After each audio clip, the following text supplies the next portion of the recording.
আসসালামু আলাইকুম বন্ধুরা, চালের গুঁড়ো ছাড়া 1 কাপ সুজি দিয়ে যে এত সুন্দর ভাপা পিঠা বানানো যায় না দেখলে বিশ্বাসই হবে না।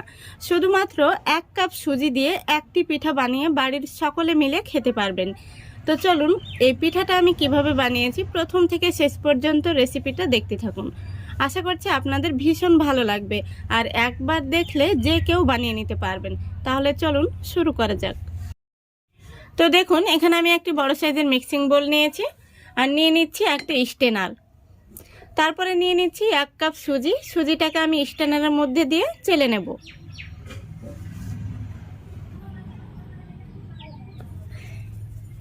এইভাবে সুজিটাকে অবশ্যই চেলে নিতে হবে। সুজির মধ্যে অনেক সময় কিন্তু পোকা থেকে থাকে। দেখতেই পাচ্ছেন একটি পোকা বেরিয়েছে, এই দেখুন। দিয়ে দিচ্ছি চা চামচের 2 চামচ চিনি। এখানে খুব বেশি মিষ্টি দেওয়ার প্রয়োজন নেই, 2 চামচ দিলেই হবে। তারপরে দিয়ে দিচ্ছি স্বাদ মতো লবণ। এবার দিয়ে দিচ্ছি 1 কাপের একটু কম তরল দুধটা আমি আগে থেকে জাল করে ঠান্ডা করে নিয়েছি। এখন আমি একটি চামচ দিয়ে খুব ভালো করে মিশিয়ে নেব।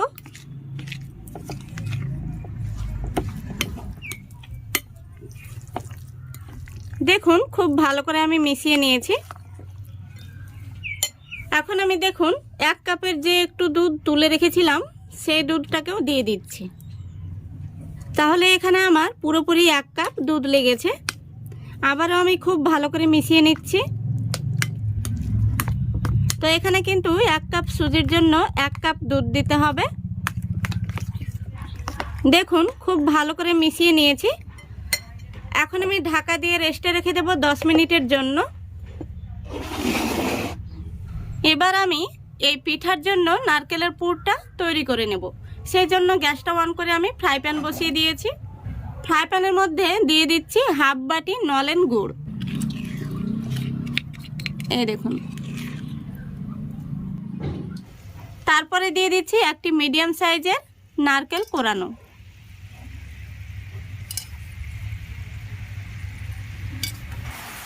এখন আমি খুব সুন্দর করে নাড়াচাড়া করে পুরটা তৈরি করে নেব।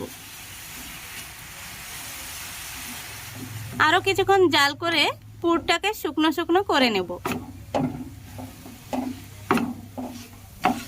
দেখুন বন্ধুরা, পুরটা কিন্তু আমাদের রেডি হয়ে গেছে। এখন আমি গ্যাসটা অফ করে দিচ্ছি। এভাবে আমি পুরটাকে কিছুক্ষণ রেখে দিয়ে ঠান্ডা করে নেব। তো বন্ধুরা, পুরটাকে ঠান্ডা হতে রেখে দিয়েছি। এখন আমি ব্যাটারটা দেখে নেব। দেখুন ব্যাটারটা খুব সুন্দরভাবে কিন্তু সেট হয়ে গেছে। এখন আমি এর মধ্যে দিয়ে দেব 1 চা চামচ বেকিং পাউডার আর দিয়ে দিচ্ছি 1 চা চামচ জল। এখানে বেকিং সোডা দেওয়ার কোনো প্রয়োজন নেই, খুব ভালো করে মিশিয়ে নিতে হবে। তো বন্ধুরা, ভাপা পিঠার জন্য ব্যাটারটা কিন্তু এরকম করেই বানাতে হবে, এর চাইতে পাতলা হলে ভালো হবে না। খুব ভালো করে মিশিয়ে নিয়েছি। ভাপা পিঠার জন্য ব্যাটারটা একদম রেডি।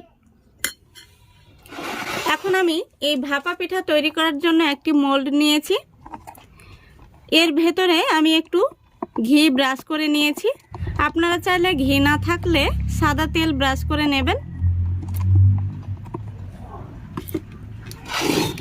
এখন আমি এই পিঠার ব্যাটারটা দিয়ে দেব।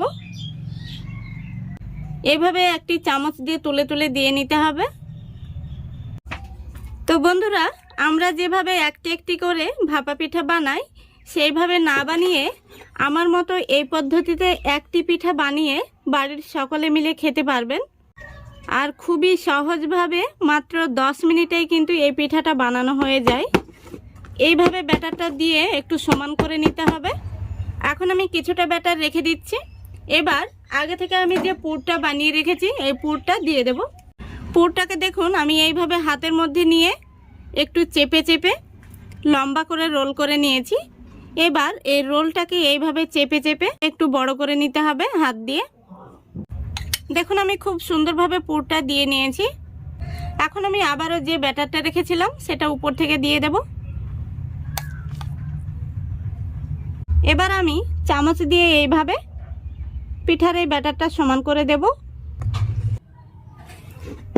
দেখুন খুব সুন্দরভাবে আমি সমান করে নিয়েছি। এখন আরও একটু যে পুরটা রয়ে গেছে সেটা আমি এইভাবে একটু একটু করে ছড়িয়ে দিচ্ছি, এতে করে পিঠাটা দেখতে ভালো লাগবে। দেখুন আমি খুব সুন্দরভাবে পিঠার উপরে কিছুটা পুর ছড়িয়ে দিয়েছি। এখন আমি এটাকে ভাপে বসিয়ে দেব। পিঠাটা ভাপে বসানোর জন্য দেখুন এদিকে আমি 5 মিনিট আগে থেকে গ্যাসটা অন করে কড়াই বসিয়ে দিয়েছি, তারপরে একটা স্ট্যান্ড দিয়ে দিয়েছি। তো জলটা কিন্তু স্ট্যান্ডের নিচেই থাকবে, সেইভাবে দিতে হবে। জলটা ফুটে গেছে, এখন আমি পিঠার ব্যাটারটা বসিয়ে দেব। এবার গ্যাসের ফ্লেমটা একদম লো ফ্লেমে রেখে দিচ্ছি।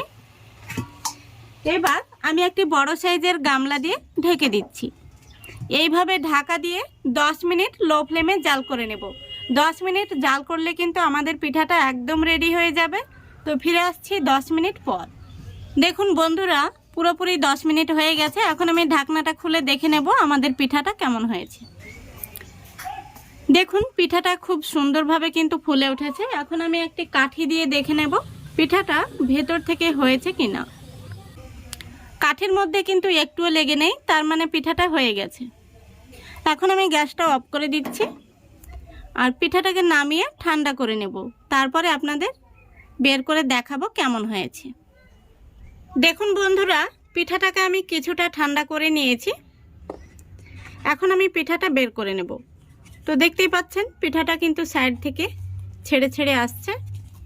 এখন আমি পিঠাটা বের করে নিচ্ছি। এইভাবে তালুর মধ্যে নিয়ে দেখুন খুব সহজেই পিঠাটা বের করে নিলাম। এখন আমি এই থালার মধ্যে নিয়ে নিচ্ছি। কত সুন্দর হয়েছে দেখুন, দেখতে যেমন সুন্দর খেতেও কিন্তু অসম্ভব মজার হয়। এখন আমি পিঠাটা আপনাদের কেটে দেখিয়ে দেব ভেতর থেকে কেমন হয়েছে।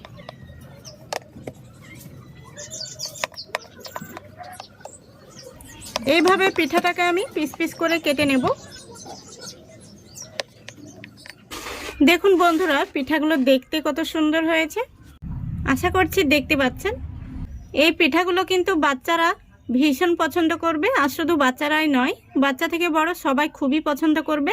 মাত্র 10 মিনিটে কিন্তু 1 কাপ সুজি দিয়ে এই পিঠাটা বানিয়ে নিতে পারবেন। পিঠাটা আমি আপনাদের ভেঙে দেখিয়ে দিচ্ছি, দেখুন কত সুন্দর হয়েছে। আশা করছি আজকের এই রেসিপিটা আপনাদের ভালো লেগেছে। যদি ভালো লেগে থাকে অবশ্যই লাইক কমেন্ট শেয়ার করে দেবেন এবং চ্যানেলটিকে সাবস্ক্রাইব করে অল নোটিফিকেশানটি অন করে সঙ্গে থাকবেন। আজকের মতো এখানেই বিদায় নিচ্ছি। সবাই ভালো থাকবেন, সুস্থ থাকবেন। খোদা হাফেজ।